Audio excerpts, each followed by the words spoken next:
Boy, each week we say it, and each week it's true. The biggest game in the history of Mizzou could be, it was Texas A&M, it was Ole Miss, and now it's Auburn in the SEC championship game. He's going to have a front row center, and he's going to tell us as the action unfolds. Mike Kelly, voice of the Tigers. Good morning, Mike Kelly. Hey, McGraw, how are you? Are you down there already?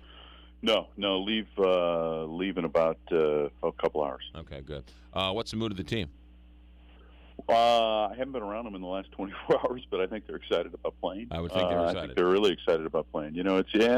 Quite frankly, it's a place that internally they thought they would be. So I think that's part of what's fueled them as this season has gone on is the fact that they believe in what they do and they believe in their abilities. Yeah, Mizzou, watching them the last couple of weeks, their wide receivers are clearly mismatched with the defensive backs of some of these other teams. I mean, their wide receivers are such a great mismatch for them offensively. That's a great offensive weapon for them.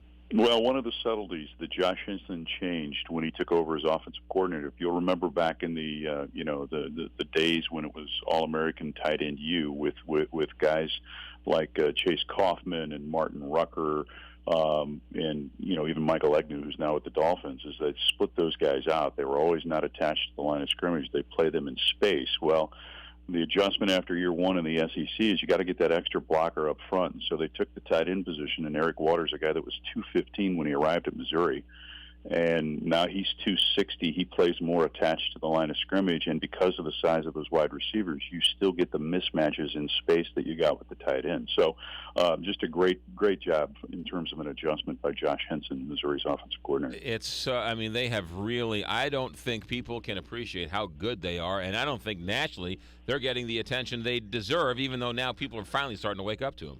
Well, it's interesting because, after what happened in the Iron Bowl, and throughout most of this week, most of the national pundits believe that Auburn is a team of destiny. Right. And so the conversation has been what happens after Auburn beats Missouri. That fuels the other team. So we'll see if Missouri can use it to their advantage. Here's the bottom line. At this stage, it's real simple. You're either good enough to win the game or you're not. And we'll find out on Saturday. Yeah, that's the fun of it all. And then it's all Mizzou all the time on CBS and on the Big 550 KTRS. So the nation is going to get a heavy dose of Mizzou athletics. Well, big win by Frank Hayes' basketball team last night. Knocking off West Virginia, a game that they led by as many as 25 in the second half. They hold on to win.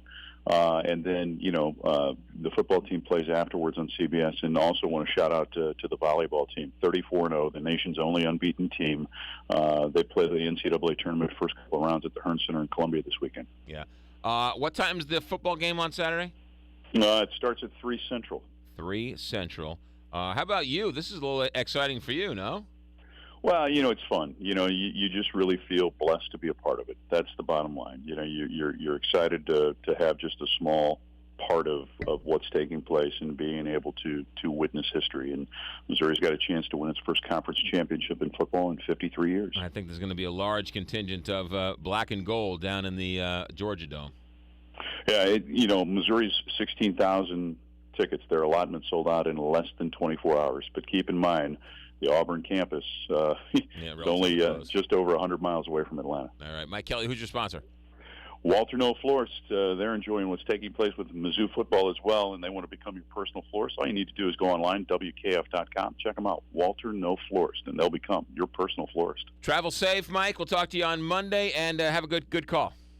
All right. Thank you. You got it. Mike Kelly leaving for Georgia and the SEC game in, about an hour. So he's heading down there with the team. All that action can be heard here on the Big 550 KTRS. 11:30 tip-off for basketball, and then immediately following that, game time for Mizzou football is at 3. So keep it locked in. Lock it into 550 and then rip off the knob.